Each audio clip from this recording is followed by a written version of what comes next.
आज की बात, स्वागत। आप जानते हैं कि आज की बात में इस समय हम लोग बर्मा में बुद्धिज्म के विकास का जो क्रम रहा है उस क्रम को इतिहास के पन्नों से समझने की कोशिश कर रहे हैं। ये जो पुस्तक जो हमारे हाथ में है ये वास्तव में एक संशोधन है बुद्धिज्म के ऐतिहासिक परिप्रेक्ष्य में, और ये संशोधन भदंत डॉक्टर सावंगी मेधनकर जी का है।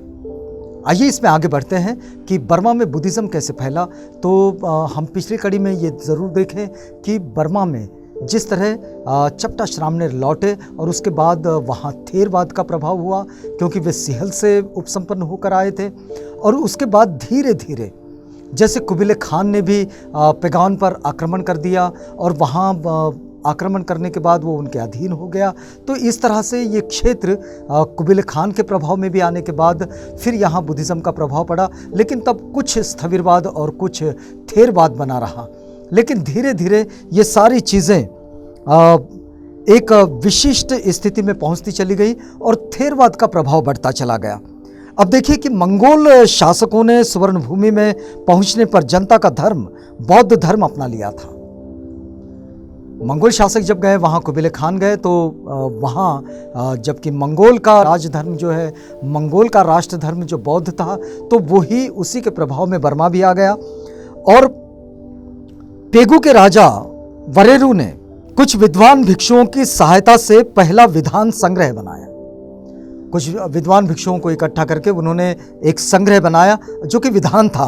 और इस समय बर्मा भिक्षु तीर्थ यात्रा और अध्ययन के लिए सिहल भी आते जाते रहे।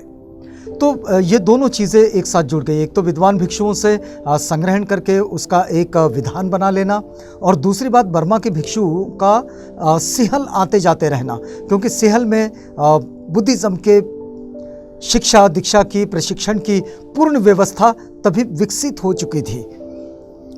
तो यह अध्ययन के लिए सिंहल आते जाते रहे, और राजक्रांतियों से बौद्ध धर्म को क्षति पहुंची थी वह क्रमशः पूरी हो चली थी। 15वीं शताब्दी में बुद्ध धर्म में बहुत संप्रदाय हो गए थे।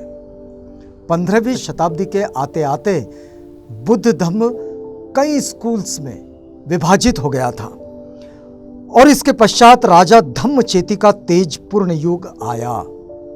मतलब 15वीं शताब्दी के बाद राजा धम्मचेती आए, तो ये काल था बर्मा में बुद्ध धम्म का उत्कृष्ट समय माना जाता है। जैसा कि हमने पहले भी बताया कि धम्मचेती पहले भिक्षु थे और उसके बाद में उन्होंने राजगद्दी संभाली। शिन शा बू पेगा की राज्य कन्या थी तथा बाद में वहां की रानी रह चुकी थी, पर अब उसके स्वतंत्र जीवन में बाधा आने लगी और उसको अंतःपुर के बंदी जीवन से घृणा होने लगी।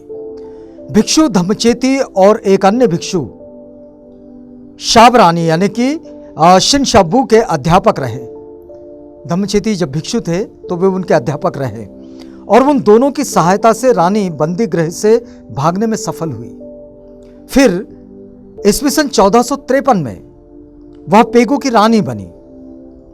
शिनशाबू अपने सहायक दोनों भिक्षुओं में से एक को शासन का भार सौंपकर मुक्त होना चाहती थी।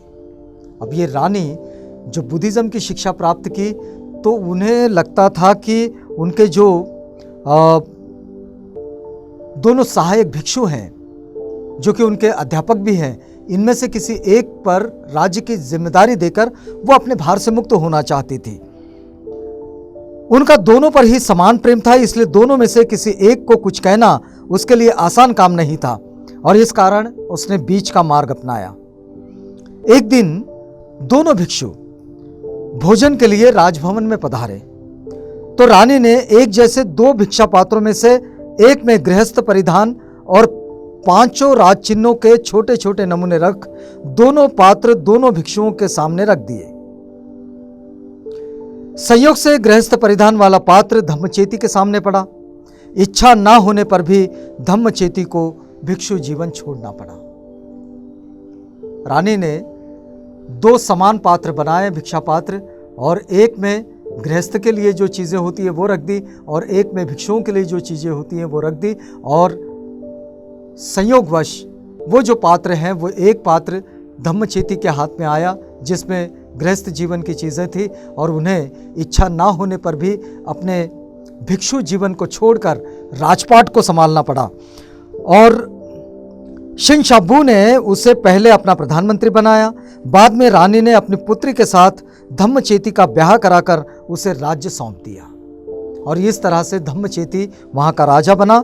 और इसके पश्चात शिनशाबू श्वेतगोक विहार में रहकर एकांत धार्मिक जीवन बिताने लगी और धर्म कार्यों में निरंतर अपना सहयोग देने लगी। रंगून के श्वेतगाक चैत्य का आज का वैभव शिनशाबू की ही देन है। आज जो जिस तरह से हम रंगून का बुद्ध विहार देखते हैं, उस बुद्ध विहार को उन्होंने ही इस काबिल बनाया है और इतना बेहतर बनाया है।